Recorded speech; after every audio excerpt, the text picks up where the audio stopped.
Udah USG, udah endoskopi, hasilnya udah kelihatan semua, tapi aku tuh nggak bisa sembuh-sembuh bun. Karena apa?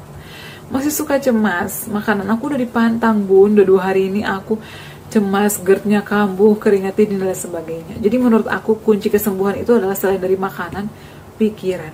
Percuma kalian makan obat yang mahal, konsumsi obat yang mahal, tapi nggak bisa kontrol pikiran, itu bakalan kambuh, susah sembuhnya. Itu menjadi bumerang untuk diri kita. Karena aku ngalamin juga, habis endoskopi aku 3 bulan pemulihan masih suka kambuh. Aku masih suka ngeluh sama dokter, dokter kok sendawanya ini susah banget hilang.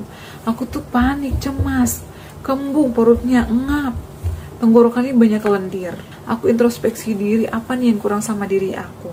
Makanya aku sembuh, aku aktivitas lagi. Jadi semoga video-video aku bisa motivasi kalian. Kalian juga pasti bisa.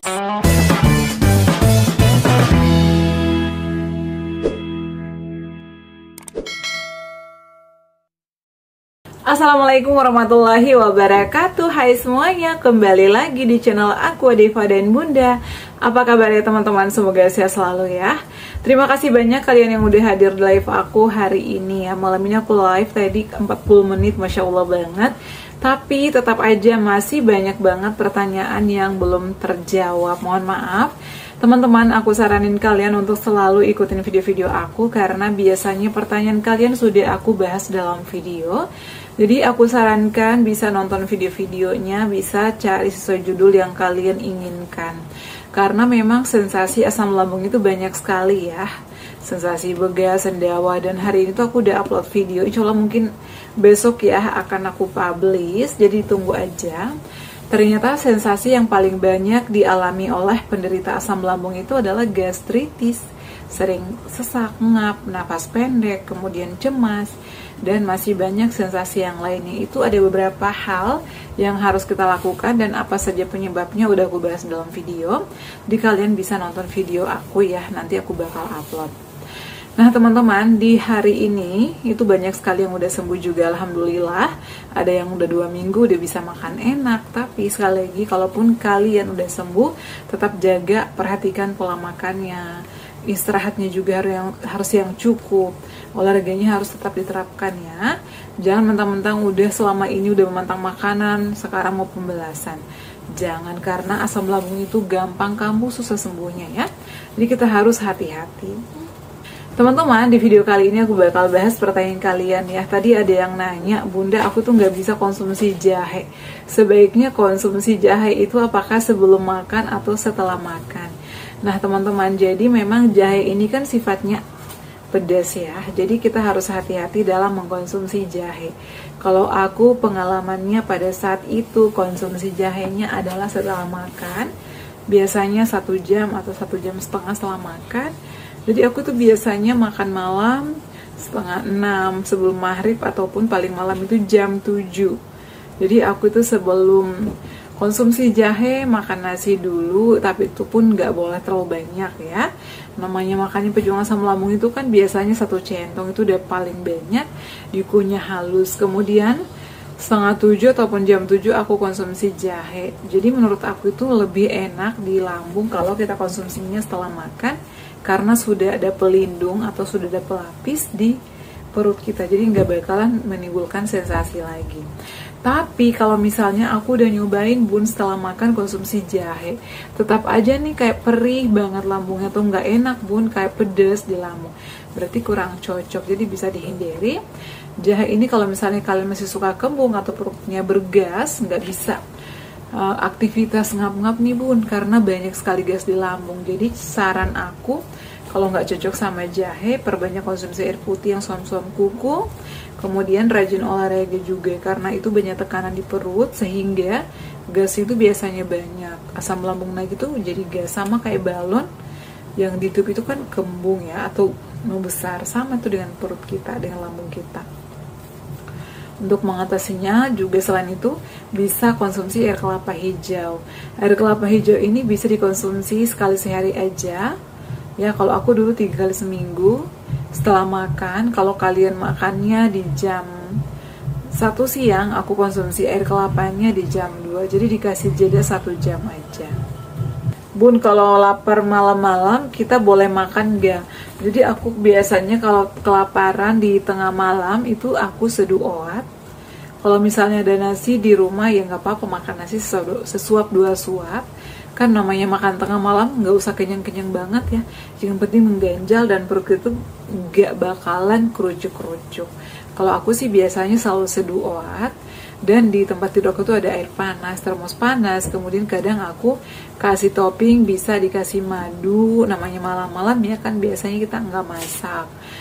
Kalau nggak biasanya pisang ataupun kurma. Kalau nggak kurma biasanya aku buat oatnya dicampurin sama energen agar rasanya tuh nggak tawar, jadi agak manis-manis gitu. Energen sama aku nggak apa-apa, yang penting nggak berlebihan. Dan aku tuh biasanya konsumsi energen itu sambil sarapan ataupun mungkin setelah sarapan lapar lagi nih pengen konsumsi energen. Konsumsi energennya biasanya aku pakai energen vanila ataupun energen kacang hijau. Kemudian ini ada pertanyaan, Mbak, aku ketinggalan live-nya, aku tuh udah sembuh, nggak kembung dan enakan di perut, makan juga udah enak, masih sulit tidur dan ada rasa mengganjal di tenggorokan, padahal di perut udah enakan, kalau sholat ngantuk Kak. Nah jadi aku tuh biasanya membiasakan sholat sebelum makan. Jadi kalau misalnya habis makan sholat itu bawaannya malas bawaannya pengen tiduran aja. Jadi aku itu selalu buat jadwal aktivitas aku dari Senin sampai Minggu, termasuk jadwal makan, jadwal sholat, jadwal tidur. Dan aku itu kan biasanya dari kantor dapat jadwal 1 bulan, karena aku kan kerjanya shifting ya. Shifting cuman aku tuh jadwalnya jamnya jam 7 sampai jam 3. Dan libur aku itu hari weekday teman-teman. Makanya aku tuh jadwal makan aktivitas aku sesuaikan dengan jadwal kerja aku agar semuanya disiplin.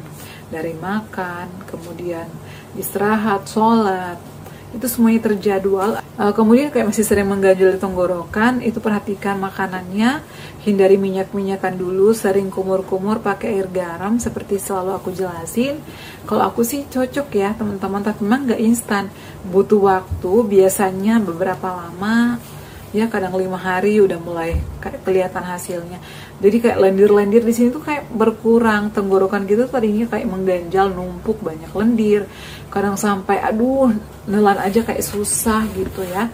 Setelah kumur-kumur air garam dan perbanyak konsumsi air putih yang suam-suam kuku, sama sering olahraga di pagi hari. Udara pagi itu sehat banget dan bagus, itu bisa juga untuk melatih kita dalam pernafasan yang tadinya mungkin sering engap, dadanya sakit. Coba deh kalian latih ya olahraganya di pagi hari, itu bagus banget. Nih ada Hermia, iya. Nah Kak Hermia ini dia kolesterol, dia itu makannya udah makan nasi sama kecap, pokoknya udah dipantang banget, nggak makan gorengan, nggak makan yang berlemak-lemak, tapi setelah dicek kolesterolnya tinggi. Ini sama kejadiannya dengan kakak kelas aku, tadi aku ceritain di live. Dia tuh makanya cuman bubur sama nasi kadang pakai kecap, tapi kolesterolnya tinggi. Ternyata setelah dicek riwayat keluarga yang nggak ada, setelah dicek ternyata memang dari kurang gerak, karena kurang gerak itu juga bisa mempengaruhi juga ya, peredaran darah kita nggak lancar, membuat kita kayak darahnya itu kayak nggak lancar, makanya kayak kebas, kesemutan. Selain itu juga kolesterolnya tinggi karena kita tuh kurang gerak. Makanya tadi aku saranin coba kamu rajin gerak, olahraga, sering menghirup udara segar, itu bakalan membuat kita nggak kebas lagi, kolesterolnya mungkin berkurang karena makanannya udah dipantang. Nggak ada di keluarganya, nggak ada yang kolesterol, hanya dari olahraganya kurang. Jadi lakukan olahraga, kemudian tidurnya yang cukup, perbanyak konsumsi air putih. Makanannya jangan makan cuma nasi putih doang sama kecap, itu sayang sama diri kalian. Takutnya kalau kalian nggak makan sayur, nggak makan ikan, kekurangan lagi vitamin, protein, kurangan serat lagi dan lain sebagainya. Itu kan nanti bisa menimbulkan penyakit baru. Jadi janganlah ya teman-teman, aku tuh selalu share makanan-makanan yang sehat, makanan-makanan yang aku sering konsumsi dulu, agar kalian bisa contoh di rumah, agar kalian gak makan cuma nasi putih sama kecap. Karena memang kita tuh kan suka parnoan ya, dan biasanya pejuang asam lambung itu aduh susah banget makan nih bun, gak nafsu makan. Jadi kita itu harus mencari menu-menu yang kita sukai, menu-menu yang nyaman, yang aman, atau yang kita sukai, agar juga kita bisa makannya lahap, bisa dicerna. Dan menurut aku itu adalah hal-hal yang sering aku lakukan dulu. Aku tuh rajin banget masak, makanya kalau aku lagi cemas, aku tuh mikir, oh hari ini aku mau masak ini agar bisa makannya enak, gak cuma nasi putih sama kayak tempe rebus. Emang sih kita harus makan yang rebus-rebusan, tapi jangan itu terus juga, takutnya nanti makin kurus badan kita. Karena kalau kita makin kurus, stres lagi ya. Dan kalau misalnya badan kalian turun, jangan sering nimbang, karena kalau misalnya sering nimbang itu malahan makin banyak sensasinya. Karena kalian cemas, kalian ngeluh, aduh kenapa sih ini udah makan banyak, udah istirahat yang cukup, masih aja berat badannya turun. Nah itu dari pikiran, istirahatnya juga yang cukup ya. Tadi juga Kak Hartono ya kalau nggak salah, dia tuh ngeluh berat badannya nggak naik-naik karena pencernaan kita itu masih terganggu. Jadi makanan-makanan yang kita makan itu belum bisa diserap oleh tubuh karena nggak bisa dicerna secara sempurna. Jadi teman-teman sabar, pemulihan itu step by step. Jadi kalau misalnya udah ikhtiar, kemudian udah istirahat yang cukup, pasti perlahan-lahan sembuhnya, kalian gak usah ngeluh terus. Dan tadi juga dia nanya sensasi apa saja yang kalau misalnya udah mau sembuh itu kira-kira apa yang kita alami, apakah kita harus endoskopi lagi. Kalau aku sih pada saat itu nggak perlu kata dokter, karena pada saat itu kan aku peradangan ringan ya. Jadi setelah aku sembuh pemulihan 3 bulan, kata dokter kalau misalnya udah nggak ada sensasi berarti berhenti obat secara perlahan juga ya.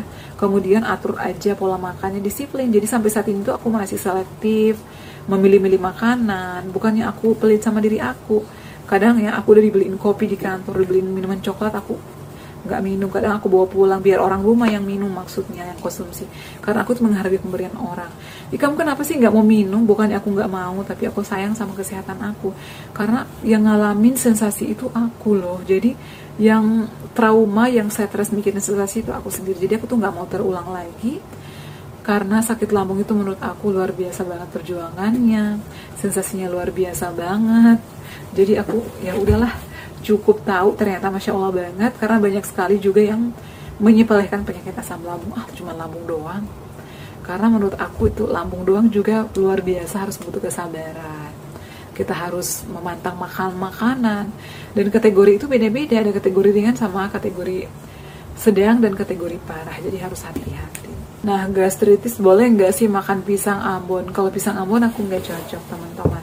Jadi meskipun pada saat itu ya, kalau lagi di rumah nggak ada buah sama sekali, kalau aku cobain pisang Ambon nih, pasti meskipun sedikit pasti kayak kembung, begah. Perutnya itu kayak nggak enak gitu. Aku nggak tahu deh. Padahal menurut aku tuh semua pisang sehat ya.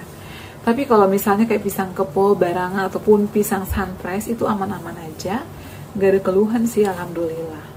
Atas nama Sirama saya sudah 2 hari muncul banyak sensasi GERD, gastritis, apalagi tenggorokan saya penuh lendir, rasanya seperti ada yang mengganjal, sesak nafas, gampang panik, takut. Kalau Sirama ini gastritis juga, ini kenapa nggak sembuh-sembuh? Ya karena dia cemas terus. Jadi menurut aku yang paling penting itu adalah pikirannya ya. Meskipun kita udah menghindari makanan, meskipun kita udah makan obat-obatan, tapi kalau makanannya masih suka cemas, itu nanti bakalan menimbulkan sensasi. Kasih Mocha, ayo berdamai dengan sensasi ya. Percuma kita makan obat yang banyak, konsumsi obat yang banyak, udah menghindari makanan pantangannya, tapi masih suka parno, suka cemas, itu nanti bakalan muncul terus sensasi. Karena ini pengalaman pribadi aku, yang membuat aku sulit sembuh pada saat itu ya pikiran. Jadi ayo modifikasi pikirannya ya, bebasin aja, lepasin aja, nggak usah ada yang numpuk di sini. Karena kalau udah numpuk di sini tuh pasti itu jadi bumerang sama diri kalian sendiri. Kasian, sayangi diri kalian. Kalian gak sendirian, jadi aku tuh selalu memberikan motivasi agar kalian, oh ya terbuka pikirannya, ternyata bunda kayak gini juga, ternyata aku gak sendirian, aku juga pasti bisa nih lakukan hal yang menyenangkan, lakukan hal yang positif, olahraga, relaksasi, bebasin aja ya. Bergabung sama komunitas positif, yoga atau komunitas senam, lari, stretching, kemudian komunitas-komunitas kajian. Kak Sira Moja ini sering hadir live aku, jadi aku harap kakak juga bisa sembuh, karena banyak sekali loh kak yang sembuh pada saat kakak masih sering ngeluh, udah banyak yang sembuh. Jadi ayo bangkit, kakak pasti bisa, kakak pasti sembuh. Intinya itu dari pikirannya, udah USG, udah endoskopi, hasilnya udah ketahuan. Harusnya ini kita harus lebih introspeksi diri, dari makan yang diperhatikan.